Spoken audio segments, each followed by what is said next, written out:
আগে যদি জানতাম কাঁচা পেঁপে দিয়ে এত নরম এত সুস্বাদু পিঠা বানানো যায় তাহলে অনেক আগেই বানাতাম। খুব অল্প কিছু উপকরণেই আজ তৈরি করছি দারুণ মজার একটি পিঠা। একবার বানিয়ে খেলে সত্যি একটা নয় বারবার খেতে ইচ্ছে করবে। চলুন ধাপে ধাপে এই রেসিপিটা আপনাদের সাথে শেয়ার করা যাক। প্রথমে একটি মিডিয়াম সাইজের কাঁচা পেঁপে খোসা ছাড়িয়ে তারপর খুব ভালো করে ধুয়ে পরিষ্কার করে একটি গ্রেটারের ছোট যে ছিদ্র অংশটা আছে সেটা দিয়ে গ্রেট করে আমি বেশ খানিকটা পানির মধ্যে কিন্তু 5 মিনিটের মতো ভিজিয়ে রেখেছিলাম। 5 মিনিট পর এই পানি থেকে এই কাঁচা পেঁপে যে গ্রেট করে রেখেছিলাম সেগুলো আমি খুব ভালো করে ধুয়ে চিপে উঠিয়ে নিচ্ছি, মানে এক ফোঁটাও যেন পানি না থাকে, পানি যতটা সম্ভব চিপে ফেলে দিতে হবে। এবার একটা চিনির ক্যারামেল তৈরি করে নেব। সেই জন্য চুলায় একটা প্যান বসিয়ে প্যানের মধ্যে হাফ কাপ পরিমাণ চিনি দিয়েছি, জাস্ট চিনি, এখানে কিন্তু এক্সট্রা পানি ব্যবহার করিনি। চিনিটা দিয়ে কিছুক্ষণ রেখে দেওয়ার পর আস্তে আস্তে খুব সুন্দর একটা ক্যারামেল হয়ে গিয়েছে, যে দেখতেই পাচ্ছেন। ক্যারামেলটা কিন্তু খুব বেশি কালার করতে পারবেন না, তাহলে কিন্তু তেঁতু লাগতে পারে। তো এরকম একটা কালার চলে আসলে তারপর এখানে আমি দিয়ে দিলাম গ্রেট করে রাখা পেঁপেগুলো। তারপর এখানে একটি মিডিয়াম সাইজের দারুচিনির টুকরো, 3টি সাদা এলাচ, একটি তেজপাতা দিয়ে ভালো করে নেড়েচেড়ে মিশিয়ে নিচ্ছি।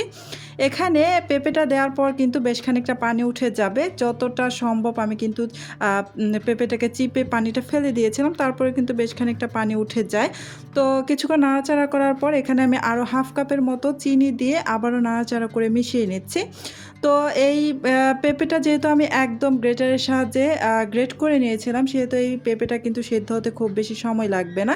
আর এখানে আমি 1 চিমটির মতো লবণ দিয়ে দিলাম। যারা মিষ্টি খাবারে লবণ খেতে পছন্দ করেন না, ওনারা কিন্তু লবণটা স্কিপ করে যাবেন, আর যারা পছন্দ করেন ওনারা এখানে লবণটা দিয়ে দিবেন। আর এই যে দেখুন, এই পানিটা একদম শুকিয়ে আসা পর্যন্ত আমি অপেক্ষা করব। আমি খামির তৈরি করে নেব, সেই জন্য একটি প্যানের মধ্যে মেজারমেন্ট কাপে মেপে 2 কাপ পরিমাণ পানি নিয়ে নিলাম, আর সাথে দিয়ে দিচ্ছি স্বাদ অনুসারে লবণ। আর এই যে এদিকে দেখুন, পুরটা কিন্তু খুব ভালোভাবে কিন্তু হয়ে গিয়েছে, একটু কিন্তু ভেজা টাইপ নেই, একদম শুকনো হয়ে গিয়েছে। এ পর্যায়ে কিন্তু এটাকে নামিয়ে আমি একটা সাইডে রেখে দেবো, খুব ভালো করে কিন্তু ঠান্ডা করে নিতে হবে। আর এদিকে যে আমি খামির তৈরি করার জন্য পানি রেখেছিলাম একটি প্যানের মধ্যে, সেই প্যানটা কিন্তু চুলায় বসিয়ে দিয়ে ভালো করে বলক আসা পর্যন্ত অপেক্ষা করেছি। পানিটা বেশ ভালো করে বলক চলে এসেছে, তাই এখানে আমি মেজারমেন্ট কাপে মেপে 2 কাপ পরিমাণ চাউলের গুঁড়ো দিয়ে দিচ্ছি। তো এখানে যেহেতু আমি 2 কাপ পরিমাণ পানি দিয়েছি, আর সেহেতু এখানে 2 কাপ পরিমাণ চাউলের গুঁড়ো দিয়েছি। যদি আপনারা এখানে 2 কাপ পানি দেন আর পানিটা বলক আসার সাথে সাথে যদি চাউলের গুঁড়োটা দিয়ে দেন, তাহলে কিন্তু 2 কাপই লাগবে। আর যদি মনে করেন পানিটা বলক আসার পর আরও কিছুক্ষণ আপনারা জাল করে থাকেন, তাহলে কিন্তু পানিটা এখানে চাউলের গুঁড়োটা কিছুটা কম দিতে হবে। তো এই যে আমি নেড়েচেড়ে খুব ভালো করে কিন্তু খামিরটা তৈরি করে নিলাম। আর এই খামিরটা যখন নাড়াচাড়া করবেন তখন কিন্তু চুলাটা একদম অফ করে রাখবেন। এই যে খামিরটা আমি নামিয়ে একটি প্লেটের মধ্যে নিয়ে নিয়েছি, আর এই খামিরটা আমি হালকা একটু ঠান্ডা করা পর্যন্ত অপেক্ষা করব। তো এই পর্যন্ত যারা যারা আমার ভিডিওটা দেখতেছেন, প্লিজ আমার ভিডিওতে একটা লাইক দিয়ে দিবেন। আর আমার চ্যানেলটি যদি আগে থেকেই সাবস্ক্রাইব করে দেওয়া না থাকে, প্লিজ আমার চ্যানেলটি সাবস্ক্রাইব করে পাশে থাকা বেল আইকনটি অন করে রাখবেন। এতে করে যখন আমি নতুন নতুন রেসিপির ভিডিও আপলোড করব, তখন সাথে সাথে আপনার ওখানে নোটিফিকেশন পৌঁছে যাবে। আর এখানে দেখুন, এই যে খামিরটা কিন্তু অনেকটাই মানে অতিরিক্ত গরম ভাবটা চলে গিয়েছে, তাই আমি হাত দিয়ে খুব ভালো করে মথে নিচ্ছি। খুব ভালো করে এই খামিরটা মথে নেবেন। আমি 2 ভাগে ভাগ করে কিন্তু খামিরটাকে মথে নিচ্ছি। এখনও কিন্তু বেশ গরম আছে, তবে অতিরিক্ত গরম ভাবটা কিন্তু চলে গিয়েছে। তো এই খামিরটাকে যত ভালো করে মথে নেবেন, এই নাস্তাটা কিন্তু ততটাই মসৃণ হবে দেখতে। তো এখান থেকে আমি কিছুটা লেচি কেটে নিচ্ছি। মানে আপনারা যে যেমন নাস্তার শেপটা দিতে চান, যদি বড় সাইজ করে দিতে চান তাহলে কিন্তু একটু বড় করে লেচিটা কেটে নেবেন, আর যদি ছোটো বানাতে চান তাহলে সেক্ষেত্রে ছোট করে লেচিটা কেটে নেবেন। আমি একটু বড় সাইজ করেই বানাবো, তাই বেশ খানিকটা লেচি কেটে নিয়ে আমি খুব ভালো করে মথে নিয়ে এই যে একটা গোল শেপ দিয়ে তারপরে একটা গর্তযুক্ত বাটির মতো বানিয়ে নিচ্ছি। আপনারা দেখে কিন্তু নিশ্চয়ই বুঝতেই পারছেন আমি কিভাবে কাজটা করছি। একদম গর্তযুক্ত একটা বাটির মতো আমি বানিয়ে নিয়েছি।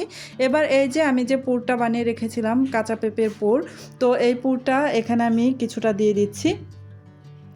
তো এই পুরটা দিবেন অবশ্যই ঠান্ডা পুর হতে হবে, একদম ঠান্ডা করে দিতে হবে।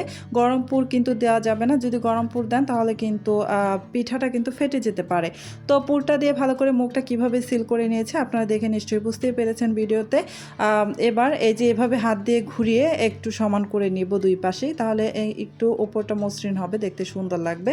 তো হালকা হাতে একটু চাপ দিয়ে একটু চেপটা করে নিচ্ছি, এতে করে দেখতেও সুন্দর লাগবে। তো আপনারা যে কোনোভাবে কিন্তু এই নাস্তার পুরটা দিয়ে নাস্তার শেপটা দিতে পারেন, কোনো সমস্যা নেই, একভাবে দিলেই হলো। তো এই যে এভাবেই কিন্তু আমি বাকি সবগুলো বানিয়ে নেব। সবগুলো কিন্তু আমি বানিয়ে নিয়েছি। আর এদিকে দেখুন আমি একটা স্ট্রেনার নিয়েছি, এই পিঠাগুলোকে আমি ভাপিয়ে নেব সেই জন্য। তো এই স্ট্রেনারটার উপর আমি একটি খাতার যে নর্মাল কাগজ আছে সেখান থেকে একটি কাগজ ছেড়ে নিয়ে আমি এই যে ভালো করে সেট করে নিচ্ছি। তো এখানে আমি সামান্য একটু তেল দিয়ে ব্রাশ করে নেব, এতে করে এই পিঠাগুলো দেওয়ার পর যখন ভাপিয়ে নেবেন, ভাপিয়ে নেওয়ার পর কিন্তু খুব সহজে উঠে আসবে। তো তেল ব্রাশ না করলেও চলে। তো তেল ব্রাশ করে নিলে যেটা হয় খুব বেশি ঘেমে যায় না, মানে পানসে হয় না, একদম মসৃণ থাকে। তো এখানে আমি 4টি দিয়ে দিলাম, যেহেতু আমি একটু বেশ বড় সাইজ করে বানিয়েছি, আমার 4টি এখানে জায়গা ধরেছে।